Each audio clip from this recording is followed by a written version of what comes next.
ప్రభువైన యేసుక్రీస్తు వారి నామంలో మీ అందరికీ శుభాభివందనాలు. ప్రియమైన దేవుని వారలారా, రక్తం ఇచ్చి బ్రతికిస్తే భక్తిగా బ్రతకలేవా అనేటువంటి ఓ చక్కని అంశానికి ముందుగా తొలి మాటలుగా ముందుకు వెళ్ళినట్లయితే, రక్తం ఇవ్వకముందు బ్రతుకులేదా? రక్తం ఇవ్వకముందు దేవుడేమన్నా మిమ్మల్ని చూడలేదా? రక్తం కార్పించక ముందు మనిషికి దేవుడు జీవితాన్ని ఇవ్వలేదా అనే కొన్ని విషయాలను మనం చెప్పుకున్న తర్వాత ముఖ్య వర్తమానానికి వెళ్దాం. చిన్న ప్రార్థన చేసుకుందాం. పరిశుద్ధుడును ప్రేమ నమ్మకం కలిగిన మా ప్రియ పరలోకపు తండ్రి, మీకు వందనములు, స్తుతులు, స్తోత్రాలు చెల్లిస్తున్నాం తండ్రి. దివదేవా, నీ గ్రంథంలో నుంచి అనేకమైన విషయాలను మేము తెలుసుకోవటానికి, పరిశీలన చేయటానికి, ఈ భూమి మీద ఉన్నటువంటి ప్రతి మనిషిని తండ్రి మీరు ఎంత గొప్పగా చేశారు, ఎంత గొప్పగా ప్రేమించారు, నీ ప్రేమ, ఆప్యాయత, అనురాగాలు ఎంతగా ఉన్నతమైనవో మీ గ్రంథంలో నుంచి కొన్ని తొలి పలుకులుగా కొన్ని విషయాలను మేము తెలుసుకునబోచుండగా మాకు మీరు అండగా ఉండండి. మమ్మల్ని బలపరచండి, భద్రపరచండి.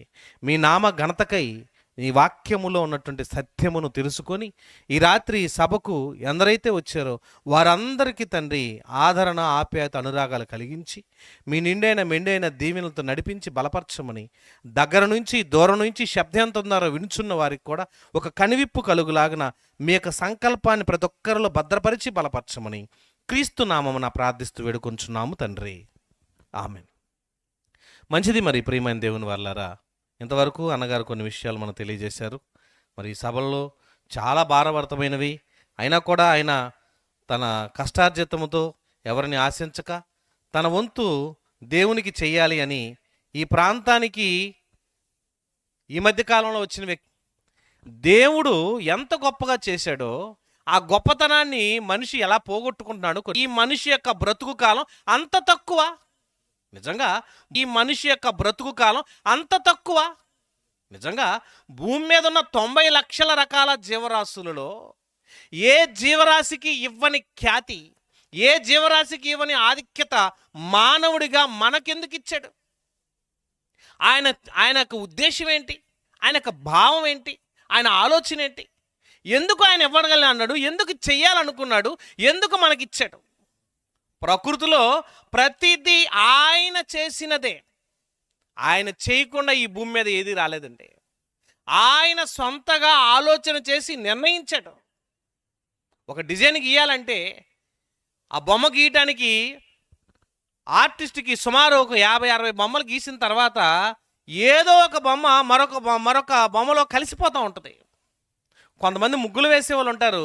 ముగ్గులు వేయించేటప్పుడు ఒక 10-20 ముగ్గులు వేయగానే 11వ ముగ్గు, 12వ ముగ్గు ఏదో ఒక ముగ్గులో నుంచి డిజైన్ కంపేర్ అవుతూ ఉంటుంది. అంటే దాంట్లో కలిసిపోతూ ఉంటుంది. దేవుడు చేసిన ఈ సృష్టిలో ఉన్నటువంటి సుమారు 850 కోట్ల మంది ప్రజలలో ఏ వ్యక్తి ఏలుముద్రలో కలవకుండా చేశాడంటే ఎంత బాధ్యత దేవుడు తీసుకున్నాడో ఆలోచించండి. ఏ వ్యక్తి యొక్క మనసులో ఏముందో, వారి జీవిత ఉద్దేశాలు ఏంటో ముందే ఎరిగి ఉన్నాడంటే ఆయన ఎంత గొప్పవాడు. సమాజం దేవుణ్ణి చాలా తక్కువ చేశారండి. ఎందుకంటే దేవుడి గురించిన భయము కానీ, దేవుని గురించిన భక్తి కానీ, దేవుని గురించినటువంటి ఆలోచన కానీ బాల్యం నుంచి మనం నేర్చుకోలేదు. బాల్యం నుంచి ఏమి నేర్చుకున్నారు? స్కూల్కి ఎలా వెళ్ళాలి, పలకం ఎలా పట్టుకోవాలి, బలపం ఎలా పట్టుకోవాలి, దాన్ని ఎలా దిద్దించాలి, ఏబిసిడీలు ఎలా నేర్చుకోవాలి, ఆలు ఎలా నేర్చుకోవాలి, 1వ తరగతి నుంచి ఇంటర్మీడియట్, డిగ్రీలు, పోస్ట్ గ్రాడ్యుయేట్ అయ్యేంత వరకు ఎలా నేర్చుకోవాలి, ఇవి నేర్చుకున్నామే. కానీ బాల్యం నుంచి దేవుడు ఎవరు, దేవుడు ఎలా ఉంటాడు, ఆయన ఎందుకు మనల్ని పుట్టించాడు, మన బ్రతుకు పరమార్థం ఏంటి, మన బ్రతుకు వెనక దేనికోసం ఆయన చేశాడు, ఈ 60-70 సంవత్సరాల తర్వాత మనిషి మరలా ఎందుకు మరణించాలి, మరణించిన ఈ మనిషికి మరొక బ్రతుకు ఉందా లేదా, పుట్టుకతో వచ్చిన మనం మరణంతో ఈ లోకాన్ని ఖాళీ చేసి వెళ్ళిపోతున్నామంటే మన తర్వాత తరం ఎంతోమంది పుడుతూ ఉన్నారు, ఎంతోమంది వస్తూ ఉన్నారు, ఎంతోమంది వెళ్ళిపోతూ ఉన్నారు. ఎందుకు ఈ బ్రతుకని ఏ మనిషి ఆలోచించట్లేదండి. అంత తీరిక లేదు, అంత ఆలోచన లేదు. పుట్టాం గనక బ్రతకాలి, బ్రతుకుతున్నాం గనక తినాలి, అనుభవించాలి, అనుభవిస్తున్నాము గనక మరొక రోజు ఇంకెలా బ్రతకాలి, ఇదే ఆలోచిస్తున్నాడు తప్ప ఈ జీవిత కాలంలో, ఈ బ్రతుకులో దేవుడు నాకు ఎందుకు ఇచ్చాడని ఎవ్వరూ ఆలోచించట్లేదండి. ఏమండి, ఈ భూమి మీద ప్రతి మనిషికి ఒక సేఫ్టీ, ఒక చక్కని ఆలోచన విధానంలో బ్రతకటానికి, చక్కని బ్రతకటానికి దేవుడు ఎంత వండర్గా ఈ ప్రపంచాన్ని ఇచ్చాడో ఎవరు ఆలోచించట్లేదండి. అంటే యేసుక్రీస్తు రాకముందు ఈ భూమి మీద ఆయన చేసినటువంటి సృష్టిలో మానవుని కొరకు ఆయన ఎంతో కష్టపడ్డాడండి. ప్రతి మనిషికి అన్ని సమృద్ధిగా ఇచ్చి, అన్ని సక్రమంగా చేసి, ప్రతి దానిని మన కొరకు పుట్టించి, ప్రతి దానిని మన కొరకు మేలుగా ఉందా లేదని ముందే ఆలోచించి ఎంత గొప్పగా చేశాడో తెలుసా? ఈ భూమి మీదకి వచ్చిన తర్వాత నీకు విసుగు పుట్టకూడదని, నీకు బాధ కలగకూడదని, నీకు ఏమాత్రం నొప్పి తగలకూడదని, ఎటువంటి ఇబ్బంది కలగకూడదని అన్ని సౌకర్యాలని కలిగించాడండి. సకల సౌకర్యాలు దేవుడు మానవునికి కలిగించాడు. ఎంత గొప్పగా చేశాడో బైబిల్ నుంచి ఒక వచనం చూద్దామండి. యెషయా గ్రంథం 33వ అధ్యాయము 24వ వచనం చూడండి. యెషయా గ్రంథం 33వ అధ్యాయము 24వ వచనంలో ఒక మంచి మాట దేవుడు రాయించాడండి. భూమి మీద ఉన్న మనుషులందరూ కూడా ఈ మాటను ఆలోచిస్తే ఎంత బాగుంటుందంటే, నాకు దేహంలో బాగోలేదని, చూసారండి, నాకు దేహంలో బాగులేదని అందులో నివసించువాడు ఎవ్వడును అనడు. చూడండి ఏమంటున్నాడు అంటే, ఏమన్నాడని, నాకు దేహంలో బాగులేదని, నాకు దేహంలో బాగులేదని. ఈ శరీరాన్ని ధరించిన తర్వాత ఈ శరీరం ఏంటండి ఎలా ఉంది, నాకంటే ఎద్దు నయం కదా, నాకంటే పిల్లి నయం కదా, నాకంటే పులి నయం కదా, నాకంటే సింహం నయం కదా అని అనిపించదండి. ఇందులో ఉండగా ఎలా ఉంటుంది, అన్ని సౌకర్యాలు, జంతువులకు లేని సౌకర్యాలు నీకు ఇచ్చాడు, పక్షులకు లేని సౌకర్యాలు నీకు ఇచ్చాడు, ఏ జీవరాశికి లేని తెలివితేటలు నీకు ఇచ్చాడు, ఏ జంతువుకి లేని నోటి మాట నీకు ఇచ్చాడు. బాధను తెలియజేసే విధానం, ఆకలి తెలియజేసే విధానం, తినటానికి, త్రాగటానికి, మాట్లాడటానికి, తిరగటానికి, ఎదుటి వారిని గురించి అర్థం చేసుకోవటానికి ఇంతటి పరిజ్ఞానం దేవుడు నీకు ఇస్తే ఈ దేహాన్ని వదిలిపెట్టి వెళ్ళాలని ఎవరు అనుకోవట్లేదండి. ఎలా అనుకుంటున్నారు? బతికినంతకాలం ఎలా బ్రతకాలని సంపాదించుకోవాలన్న ఆరాటంతో కొంత ధనాన్ని ఆధారం చేసుకొని దాన్ని సంపాదించుకున్న తర్వాత ఈ శరీరం నుంచి వెళ్ళిపోతానేమోనన్న భయముతో, ఇది నాకు బాగోలేదు, నేను చచ్చిపోతానని ఎవరు అంటలా. దీన్ని బ్రతికించుకోవడం కోసం ఏం తిందాం, ఏం త్రాగుదాం, ఎలా త్రాగితే, ఎలా తింటే, ఏం ధరిస్తే ఎలా ఉంటామని ఎన్ని ప్రయత్నాలండి బ్రతకడం కోసం.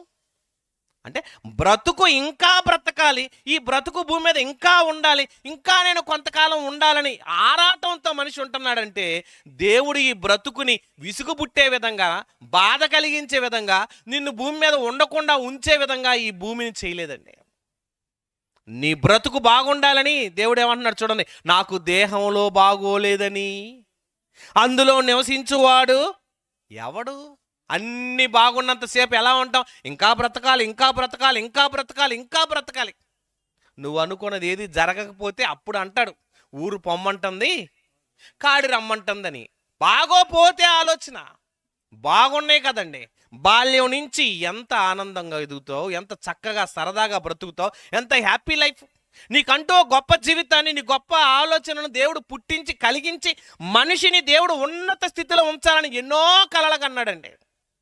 ఎందుకంటే ఏమంటే రాజులు ఉన్నారు మనకంటే ముందటి కాలంలో, వాళ్ళందరూ చనిపోయారు కదా, బంధువులందరూ చనిపోయారు కదా, అన్నదమ్ములు చనిపోతున్నారు కదా, రక్త సంబంధాలు చనిపోతున్నారు కదా, మన తల్లిదండ్రులు, తాత ముత్తాతలు చనిపోయి వెళ్ళిపోయారు కదా, నేను కూడా వెళ్ళిపోతాను కదా, ఎందుకండి ఈ బ్రతుకులో, ఎందుకు ఈ జీవిత కాలంలో, ఎంతకాలం ఉంటాం, ఎంతకాలం తింటాం, ఎంతకాలం బ్రతుకుతాం అని ఎప్పుడన్నా ఆలోచిస్తున్నావా? అంతెందుకండి, ఉన్న ఈ జీవితకాలంలో నాకంటూ ఈ జీవితకాలం ఇచ్చిన దేవుడు నన్ను ఎంతకాలమే కదా ఉంచింది, మరలా వెళ్ళిపోయేవాడినే కదా, నాకెందుకు ఈ ఆరాటం అని ఎప్పుడు అనుకోవట్లా.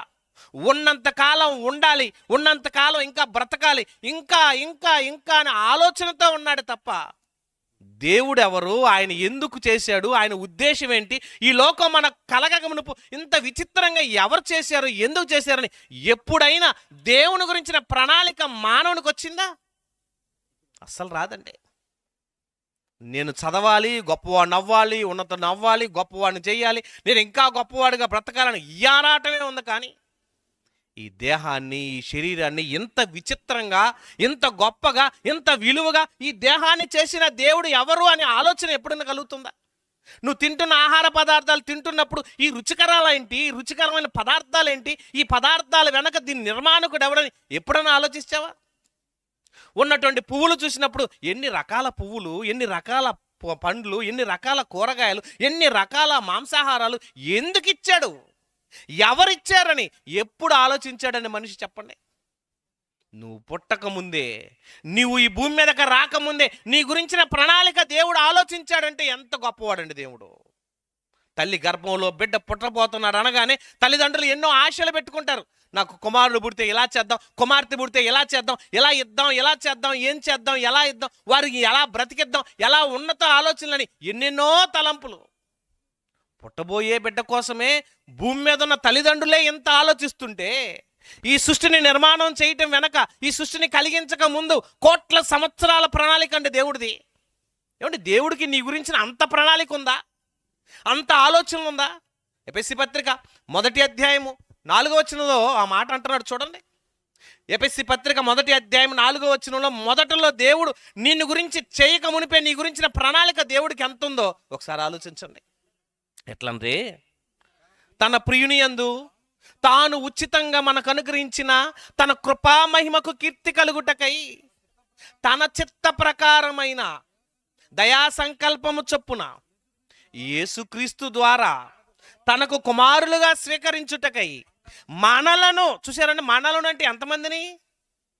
ఒక్కరినా, ఇద్దరినా, 10 మందినా, 10,000 మందినా, 10 లక్షల మందినా, 10 కోట్ల మందినా, ఉన్నటువంటి టోటల్ విశ్వంలో ఉన్న ప్రతి మనిషిని ఒక్కొక్కరిని పుట్టక మునుపు, బా ఎంత ఆలోచన అండి దేవుడికి. ముందుగానే, చూశారండి, ముందుగానే తన కోసము మనల్ని నిర్ణయించాడండి. పుట్టిన మనమందరి వెనక దేవుని ఉద్దేశం ఉంది. పుట్టిన నీ మీద దేవుని ప్రణాళిక ఉంది. పుట్టిన నీ గురించిన దేవుని ఆలోచన ఉంది. ఎంత ఆలోచన దేవుడు ముందుగానే పెట్టుకొని నిన్ను ఏ తండ్రి గర్భంలోంచి పుట్టించాలి, ఏ గ్రామంలో పుట్టించాలి, ఏ ప్రాంతంలో నువ్వు పెరగాలి, ఏ ఆహార పదార్థాలు తినాలి, నీకంటూ ఎంత కావాలని ముందే క్యాలిక్యులేషన్ చేసి, ముందే నీ గురించి తెలుసుకొని, ముందే నీ గురించిన ఆలోచన కలిగి ఉన్నాడంటే యాట్సప్ అండి దేవుడికి. ఎంత గొప్ప ఆలోచన అండి ఆయనది. నీ గురించిన ఆలోచన ఇంతుందా? నీ గురించిన ప్రణాళిక ఎంత ఉందా? అసలు నీ కోసం ఏమన్నా ఆయన చేశాడంటే, నీ కోసం 6 దినాల కష్టం, 6 దినాలు నీ కోసం కష్టపడి ప్రతిరోజు కూడా చెక్ చేసుకుంటూ వచ్చాడండి. ఏం కావాలని చూస్తూ నీకు ఇవ్వక ముందే ఆయన ఎంత చెక్కింగ్ చేశాడో తెలుసా? మొదటి దినం సృష్టించి, 2వ దినం సృష్టించి, 3వ దినంలో, ఈ 4వ దినం, 5వ దినం, 6వ దినం కష్టపడుతూనే వచ్చాడండి. 6 దినాలు కష్టపడుతూ ఆ కష్టంలో ప్రతి రోజున ఆయన ఏం చేశాడు తెలుసా? ప్రతిదీ చెక్ చేసుకుంటూ వచ్చాడు నీ కోసం. భూమి మీదకి వచ్చిన నీవు ఏది కూడా లోటు లేకుండా ఉండాలంటే ప్రతిదీ వండర్, అంటే ప్రతిదీ ఇది మంచిది, ఇది గుడ్ అంటే నీ కోసం ఏది అనుకూలంగా ఉండనేది ఉండకూడదు. చూడండి, మొదటి దినం ఆయన చేసినప్పుడు ఆదికాండం 1వ అధ్యాయంలో మీరు చూస్తే ఆయన ఏమన్నాడు తెలుసండి? 6 దినాల సృష్టిలో తయారు చేయబోతున్నటువంటి ఈ సృష్టిలోని ప్రతి నిర్మాణంలో ఆయన ఏం చేశాడు తెలుసా? చూడండి, 4వ వచనం. దేవుడు వెలుగు కమ్మని పలకగా వెలుగు కలిగెను. వెలుగు ఎలా ఉందంటండి? ఎవరి కోసం? దేవుడు ఏమన్నా ఈ భూమి మీద ఉండటానికి వెలుగు చేశాడా? ఆయన ఉండటానికి కాదు. ఈ భూమిని, ఆకాశాన్ని, నిర్మాణాన్ని చేయకముందు నీ కోసం చేసేటప్పుడు, నీ కోసం అన్ని చేయడానికి ముందు నీకు కావాల్సిన వాటిని సెట్ చేయడానికి, నీకు కావాల్సిన వాటిని సెట్ చేస్తూ ఆయన ముందు అంటున్నాడు. ఏమంటున్నాడు తెలుసా? వెలుగును చేశాడు. ఆ వెలుగు ఎలా ఉందంట? నిన్ను తగలబెట్టేదిగా లేదు, నిన్ను దహించి వేసేదిగా లేదు, నీ కళ్ళు పోగొట్టేదిగా లేదు, నీ శరీరాన్ని బొబ్బలుగా వచ్చేటట్టుగా వేడి పుట్టించేదిగా లేదు. ఆ వెలుగు నీకు ఎలా ఉండాలి? నీకు మంచిది. ఆ వెలుగు వల్ల హాని లేదు, నీకు మంచిదిగా ఉన్నట్టుగా చేశాడంటండి. అంటే 1వ దినం చేసేటప్పుడు ఆయన ఏం చేశాడు తెలుసా? అది వెలుగు మంచిది అన్నట్టు చేశాడండి. 10వ వచనంలో చూసినట్లయితే, ఆరిన నేలకు దానికి భూమి అని పేరు పెట్టెను, జలరాశికి ఆయన సముద్రములని పేరు పెట్టెను, అది మంచిదని. ఎంత మంచిది ఎంత? అమ్మ అన్నం వండేటప్పుడు పళ్ళెంలో పెట్టక ముందే ఏం చేసి తెలుసా? కూర వండేటప్పుడే ప్రతి తల్లి ఆ వండుతున్న కూరని రుచి చూసిద్దండి. ఉప్పు సరిపోయిందా, కారం సరిపోయిందా, మసాలా సరిపోయిందా, ఇది చక్కగా ఉందా లేదా, ఇది తింటే బాగుందా లేదని ముందే చెక్ చేసి ఆమెకు నచ్చి ఇది వండర్ఫుల్, వెరీ గుడ్, బాగుంది అనుకున్నాక ఆమెకు నచ్చిన తర్వాత నీకు టేబుల్ మీద తెచ్చిద్ది, నీ ప్లేట్లో పెట్టిద్ది, నీ చేతికి ఇచ్చిద్ది. ఏమంటుంది తెలుసా? ఇచ్చింది కాక ఏమంటుంది తెలుసా? ఎలా ఉంది అని అడిగిద్ది. దేవుడు చేసిన ప్రకృతిలో నీ గురించి ఎంత బాధపడ్డాడు తెలుసండి దేవుడు. నువ్వు పుట్టక మునిపే, నువ్వు రాక మునిపే నీ గురించిన ప్రణాళికలు ఎన్నో వేసుకొని నువ్వు ఆయన చూస్తావని, ఆయన గురించి తెలుసుకుంటావని, ఆయన గురించి వింటావని, ఆయన గురించి నేర్చుకుంటావని, ఆయన గురించి గొప్పగా మాట్లాడతావేమోనని నిన్ను గురించి ఆయన ఎన్ని కలలు కన్నాడండి. నీకోసమే మొదటి దినం, రెండవ దినం 6 దినాల కష్టం. ప్రతి దాన్ని చెక్ చేసుకుంటూ ఎంత ఇచ్చాడంటే, అంటే యేసుక్రీస్తు అనే ఆయన ఈ భూమి మీదకి రాకమునిపే, ఆయన నీ కోసం వచ్చే రక్తం కార్చకమునిపే నీ గురించిన దేవుడు ఎన్ని ప్రణాళికలు కలిగి ఉన్నాడు చూడండి. ఎంత కష్టాన్ని అనుభవించాడు చూడండి. కష్టపడింది కూడా ఎలాగో తెలుసు, అలిసిపోయేంత కష్టం అండి. ఆత్మగా ఉన్న ఆయన కూడా అలిసిపోయేంత కష్టమా? 2వ అధ్యాయం 1వ వచనం 2వ వచనం చూస్తే అక్కడ అంటున్నాడండి. ఆదికాండం 2వ అధ్యాయం 1వ వచనం 2వ వచనం చూడండి. ఆకాశమును భూమిని వాటిలో ఉన్న సమస్త సమూహమును సంపూర్తి చేయబడెను. దేవుడు తాను చేసిన పని 7వ దినములోగా సంపూర్తి చేసి తాను చేసిన పని అంతటి నుండి 7వ దినమున విశ్రమించెను. విశ్రమించే అలసిపోయేంత పని చేశాడండి దేవుని కోసం. ఎన్నిచ్చాడండి. ప్రకృతిలో కనిపించేవన్నిటిని మీరు చూడండి, కనిపిస్తున్న ప్రతి దాన్ని మీరు చూసినప్పుడు ఆయన గుర్తు రావాలని. మా అమ్మగారు చీర పెట్టారు అనగానే అమ్మగారు చీర పెట్టింది అని చూపించి 10 మంది చెప్తూ ఉంటుంది. మా అమ్మ చీర పెట్టింది, మా అమ్మ పెట్టింది, మా అమ్మ పెట్టింది అని ఆడవాళ్ళు చూశారండి. ఎవరైనా ప్యాంట్ చొక్కా కొనిపెట్టాడు అనుకుని పిల్లలకి వాళ్ళ నాన్న వాడు రోడ్డు మీదకి వెళ్ళి తిరుగుతూ, ఎలా ఉందా డ్రెస్, బాగుందా, బాగుంది అనగానే మా డాడీ తెచ్చాడు అంటుంటాడు. నీకు ఇచ్చిన డ్రెస్సు గురించి ఎంతమందికి చెబుతుంటే, నీకు జీవితాన్ని ఇచ్చి, ఆయుష్నిచ్చి, ఆరోగ్యాన్ని ఇచ్చి, జీవితంలో నీకు తినటానికి, త్రాగటానికి, ఉండటానికి తల్లిని, తండ్రిని, బిడ్డల్ని, కుటుంబాన్ని, పోషణని సమస్తమును దయచేసిన దేవుని గురించి ఒక్క మాట కూడా నువ్వు రోజు పలకలేకపోతున్నావంటే నీ జీవితం ఎందుకండి? ఆయన ఎదురు చూసేది అందుకే. జగత్తు పునాది వేయబడక మునిపే క్రీస్తు ప్రేమతో నిన్ను ఎందుకు ఏర్పాటు చేస్తున్నాడు తెలుసా? నువ్వు ఆయనని నీ నోటితో పలుకుతావని, ఆయనని నోటితో స్తుతిస్తావని, ఆయన ఘనపరుస్తావని, ఆయన మహిమపరుస్తావని నిన్ను అన్నిటికంటే ఉన్నతుడుగా చేశాడు. జంతువులు నోరిస్తే ఎంత పాటలు పాడేవో, జీవరాశులకి నోరిస్తే ఎలా ఎలా ఎలా చక్కగా దేవుణ్ణి మహిమపరిచేయో, అవన్నిటికీ నోరు ఇవ్వకుండా ఆపేసి నీవు దేవుని కుమారుడుగా, దేవుని వారసుడుగా, దేవుని సొత్తుగా, దేవుని ప్రజగా నీకు అవకాశం ఇస్తే నువ్వేం చేస్తున్నావు? దేవుడు ఎవరు, దేవుడు ఎక్కడున్నాడు, దేవుడు ఎవరు ఎలా ఉంటాడని దేవుణ్ణి మర్చిపోయిన మనుషులుగా మారిపోయారండి సమాజం. ఎన్ని కలలు కన్నాడండి మనిషి కోసం దేవుడు. జంతువులు నీకోసమే, పక్షులు నీకోసమే, జీవరాశులు నీకోసమే, సృష్టిలో ఉన్న ప్రతిదీ నీకోసమే. ఎంత ఇవ్వటానికి ఎందుకు ఆలోచించాడు తెలుసా? నిన్ను ఆయన మహిమపరచాలని, గొప్పగా నిన్ను చూసుకోవాలని, ఆయన కొరకు నమ్మకంగా నువ్వు ఉండాలని, ఉన్నతుడుగా నువ్వు కనపడుతుంటే నిన్ను చూసి సంతోషపడాలన్న ఆరాటం అండి ఆయనకి. నువ్వేదో ఇస్తే సంతోషపడే మనిషి కాదండి. నువ్వు ఇవ్వటం వలన ఆనందపడేవాడు కాదు. నువ్వు ఇవ్వటానికి ఏదైనా ఇస్తావేమని ఎదురు చూసేవాడు కాదు దేవుడు. నీకోసం సమస్తమును ముందే సృష్టించి, సమస్త జీవరాశుల్లో ప్రతి దానిని నీ కొరకు కలిగించి నీ మీద ఆశ పెట్టుకొని బ్రతుకుతున్నాడంటే. కానీ మనిషి ఏం చేశాడు తెలుసా? ఇన్ని ఆశలు పెట్టుకొని ఎంత బ్రతుకుతున్నటువంటి ఈ మనిషిని చూసినప్పుడు దేవుడు, మనిషిని చూడగానే దేవుడికి ఏం గుర్తుకొచ్చింది తెలుసా? పక్షులు, జంతువులు, జీవరాశులు ఇవన్నీ చాలా హ్యాపీగా వాటి పనులు చేసుకుంటున్నాయి. మనిషి ఎలా ఉన్నాడని చూస్తే మనిషి ఎలా ఉన్నాడు చూడండి. ఆదికాండం 6వ అధ్యాయం మనిషి యొక్క బ్రతుకు ఏమైపోయిందో చూడండి. ఏమైపోయిందండి? 5వ వచనం, నరుల చెడుతనము. ఏమండి, జంతువులు ఏమైనా చెడు చేసినాయా? లేవే. పక్షులు ఏమైనా చెడు చేస్తున్నాయా? లేదు. జీవరాశులు చెడు చేయటల్లా. భూమి మీద ఏ జీవి వలన ప్రకృతికి హాని లేదు, ఏ జీవి వలన దేవునికి అవమానకరమైనది ఏది లేదు. ఒక్క దేవుని ఆత్మ కలిగి, దేవుని రూపం కలిగి, దేవుని పోలికతో, దేవుని ఆలోచనలతో ఈ భూమి మీదకి వచ్చి సర్వమును ఎరిగిన వాడిగా ఉంచి ఈ సృష్టిలో ఉన్న ప్రతి దాని మీద దేవుడు పెత్తనం ఇచ్చాడు నీకు. ప్రతి దాని మీద మనిషికి పెత్తనం అండి. ఏ జంతువైనా నీకు భయపడాలి, ఏ జీవరాశి అయినా నీకు భయపడాలి. ఏది నేను అధిగమించకూడదు. ఏది కూడా నిన్ను అతిక్రమించకూడదని నీ కోసం ఇంత చేశాడండి దేవుడు. ఏమండి, నువ్వంటే ఏం చేశాడు తెలుసా? వాటికి నువ్వంటే నిన్ను చూడగానే ఎలా ఉన్నావు? ఏమంటున్నాడండి 6వ వచనం, నరుల చెడుతనం భూమి మీద గొప్పదని, వారి హృదయం యొక్క తలంపులన్నీ కూడా ఎల్లప్పుడూ కేవలము చెడ్డదని. యెహోవా చూచి హృదయంలో నొచ్చుకున్నాడండి, బాధపడ్డాడండి. ఎందుకు చేశాను వీళ్ళని, ఎందుకు పుట్టించాను? అలా అసలు పుట్టించకుండా ఉంటే బాగుండు కదా. అంటే దేవుడే బాధపడే విషయం ఎవరి వల్ల వచ్చిందంటే మనిషి ద్వారానే. దేవుడు బాధపడే పరిస్థితి మనిషి ద్వారా వచ్చింది. మన ద్వారా దేవుడు నొచ్చుకుంటున్నాడు, మన ద్వారా దేవుడు బాధపడుతున్నాడు, మన ద్వారా దేవుడికి ఆనందం కోల్పోయాడు, మన ద్వారా దేవుడికి మనశ్శాంతి లేదు. మరి నిన్నైతే ఏం చేశాడు తెలుసా? అసలు నువ్వంటే అంత తెలివండి ఆయన, అంత గొప్ప అండి తెలుసా? 9వ అధ్యాయంలోకి మీరు వస్తే దేవుడు అంటున్నాడు, మనిషిని చూసి ఏ జంతువు, ఏ పక్షి, ఏ జీవరాశి కూడా ఎదురు తిరగకూడదు. ఏమంటున్నాడండి? మీ భయం. చూసారండి ఏమంటున్నాడు? మొదటి వచనం నుంచి 2వ వచనం నుంచి, మీ భయమును మీ బెదురును అడవి జంతువులన్నింటికి, ఆకాశ పక్షులన్నింటికి, నేల మీద పాకు ప్రతి పురుగునకును, సముద్రపు చేపలన్నింటికి కలుగును.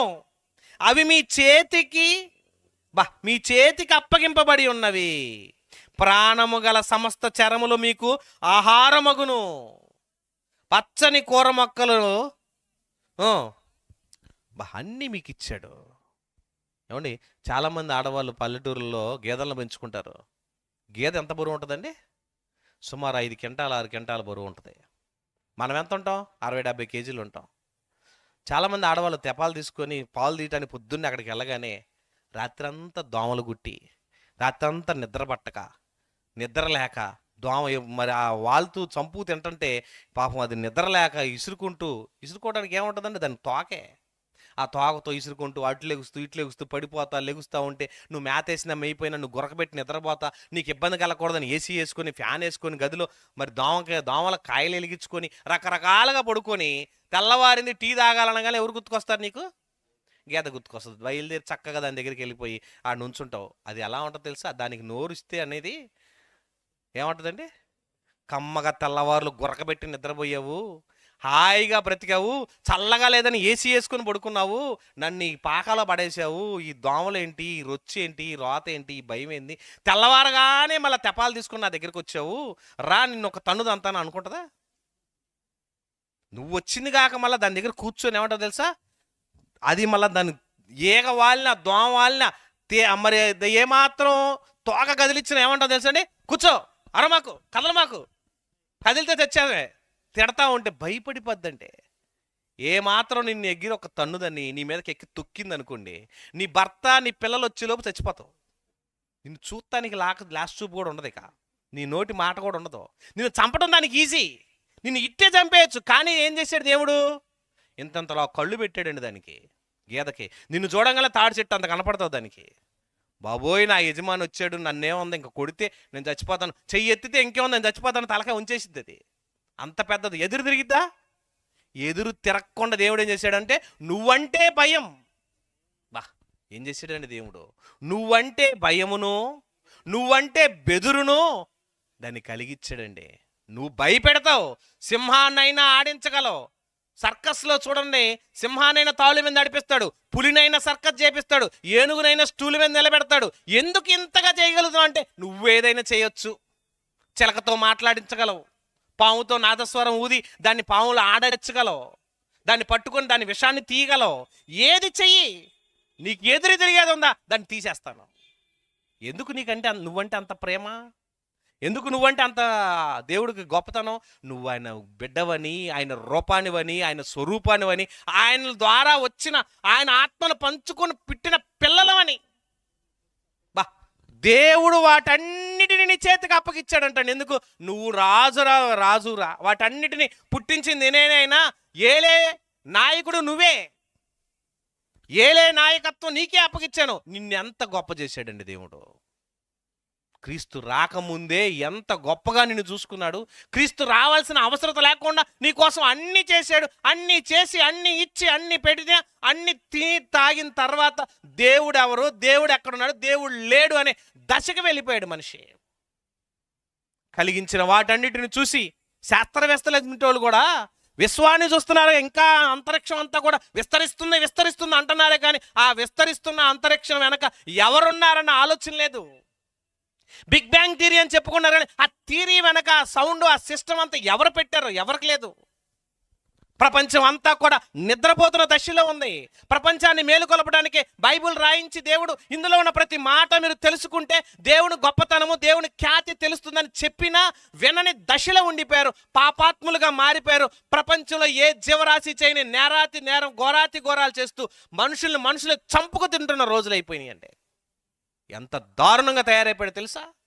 పసిబిడ్డని లేదు, చిన్నవాడని లేదు, ఆడబిడ్డ కనబడితే అఘాయిత్యం చేసేటువంటి పరిస్థితికి వచ్చాడంటే నీ తోటి చెల్లెని, అక్కని, తమ్ముడని, మళ్ళీ లేకపోతే నీ తోటి తల్లి కానీ భావించే స్వభావమే లేక మూర్ఖులుగా, ద్రోహులుగా, భయంకరులుగా తయారైపోతున్న ప్రపంచంగా మారిపోయిందండి.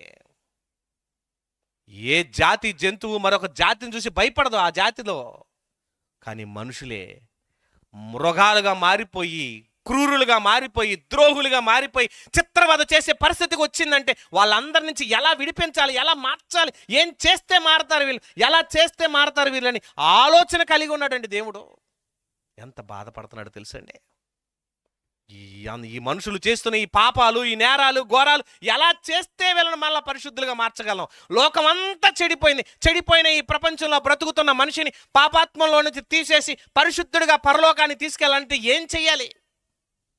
ఎందుకంటే దేవుడు అంటున్నాడు, నేను పరిశుద్ధుని గనక మీరు కూడా పరిశుద్ధులుగా ఉంటేనే నాతో పాటు రాగలవు, నా దగ్గరకు ఉండగలవు, నాతో పాటు జీవించగలవు. అలాంటి పరిశుద్ధత నీకు రావాలంటే ఏం చేయాలి? నేను ఎలా చెయ్యాలి? ఎలా చేస్తే మారతావు? ఎప్పుడు మారగలవు? ఎలా చేసి ఏం చెయ్యాలి? నీలాంటి పాపాత్ములుగా ఉన్న ఈ మనిషి కోసం పాపంలో నుంచి రక్షించడానికి ఎలాంటి వాడిని పుట్టించాలని అప్పుడు దేవుడు నిర్ణయం తీసుకొని నీలాంటి పాపలు అందరూ మారాలంటే ప్రభువైన యేసుక్రీస్తు రావాలని నిర్ణయించుకున్నాడండి. ఆయన కార్పించాడేక, ఆయన రక్తం ఎలా కార్పించాడో ఆ రక్తం కార్చిన తర్వాత కూడా నువ్వు ఎలా మారలేదో ముగింపు మాటలు ఈ పాఠానికి సంబంధించి అన్నగారు అందిస్తారు. దానికి ముందుగా ఈ మాటలు చెప్పడం జరిగింది. నిన్ను మొదటి నుంచి కూడా దేవుడు ప్రేమిస్తూనే ఉన్నాడు. మొదటి నుంచి నిన్ను వదిలిపెట్టలేదు. ప్రారంభం నుంచి, తల్లి గర్భంలో రాకముందు నుంచే నీ గురించిన దేవుడు ప్రణాళిక కలిగి ఉన్నాడు. నీ కోసం అన్నీ చేశాడు, అన్నిటినీ ఇచ్చాడు. అన్నీ ఇచ్చిన దేవుడు కొరకు నువ్వేం చేస్తున్నావో, ఎలా చేస్తూ నాశనానికి వెళ్ళిపోతున్నావో, ఎలా చేస్తే నిన్ను బలపరచాలనుకున్నాడో మంచి మాటలు సహోదరుడు అందిస్తుండగా విని దేవుని నామాన్ని మహింపడదాం. కళ్ళు మూసుకోండి, ప్రార్థన చేసుకుందాం. జీవము కలిగిన మా తండ్రి, నీకు వందనాలు. ఎత్తబడిన మాటల్లోనూ దోషములుంటే క్షమించండి ఆయన. ఇదిగో తండ్రి, ఈ సభను, ఈ కార్యక్రమాన్ని జరిగించడానికి నీ కుమారుడు తీసుకున్న నిర్ణయం చాలా గొప్పది. శబ్దయంత్రం నుంచి, దగ్గర నుంచి, దూరం నుంచి వింటున్న వారిని కూడా వారి హృదయాల్లో మీ ఆలోచన కలిగించండి. దేవుడు ఎవరు, ఎలా ఉంటాడని ఒక ఆలోచన కలిగి ఉండాలి.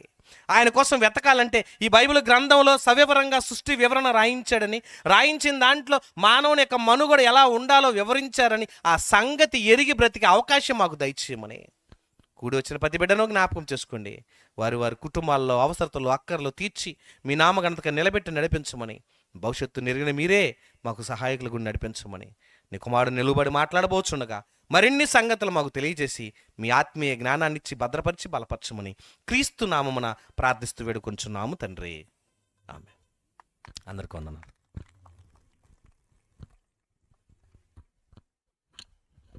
హలో.